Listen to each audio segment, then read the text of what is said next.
इमरान रियाज खान साहब से फिर आप मिलने क्यों चले गए? इमरान रियाज खान के साथ मैं मुलाकात उनकी सियासी वाबस्तगी से नहीं करने गया था। मैंने अपने व्लॉग में भी बताया था कि मैं उनकी वीडियोस देखता हूँ, उनकी शख्सियत से मुतासर था। उनकी वीडियोस में क्या वो उनका बोलना, अपने बारे में तो वो कुछ बताते नहीं, तो उनके वो तो सियासी आदमी है। देखे ना जनाब, अब कोई सिंगर है ना, अब हर बंदा सिंगर की आवाज की वजह से पसंद नहीं करता। किसी को उसके सिंगर की लुक पसंद आती है, किसी को उसका अंदाज पसंद आता है। जो है ना उसकी आवाज ही होती है, वो सिंगर है, उसकी वजह से पहचाना जरूर जाता है। आपको उनकी शक्ल पसंद थी? मुझे उनके शक्ल और उनका बोलने का अंदाज मैं उनसे सीखता था, क्योंकि मैं भी व्लॉगर हूं, तो मुझे भी ऐसे ऐसे लोग पसंद होते हैं जो अच्छे तरीके से बोलते हो, अच्छे लफ्जों का चुनाव करते हो।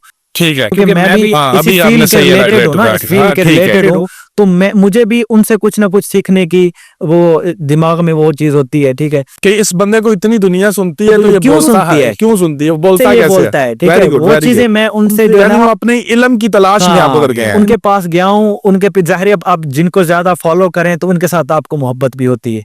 ठीक है, ये इंसानी फितरत कह लें। आप छोटा सा कोई बिल्ली का बच्चा पाल लें, तो आप थोड़ा सा उसको रखें तो आपको उसके साथ मोहब्बत हो जाती है। अगर वो आपसे बिछड़े तो आपको तकलीफ होगी।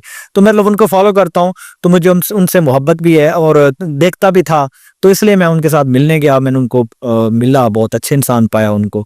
और बाकी सियासत की वजह से मैं किसी के अपने व्लॉग में जिक्र नहीं करता, सियासत की वजह से किसी के नारे नहीं लगाता। हाँ भाई, जो काम अच्छा करे उसको वोट भी दो, सपोर्ट भी दो और उसको अप्रिशिएट भी करो। ठीक है, सियासत खेलनी बंद करो और अपने काम पे तवज्जो दो, जो काम करना चाहिए।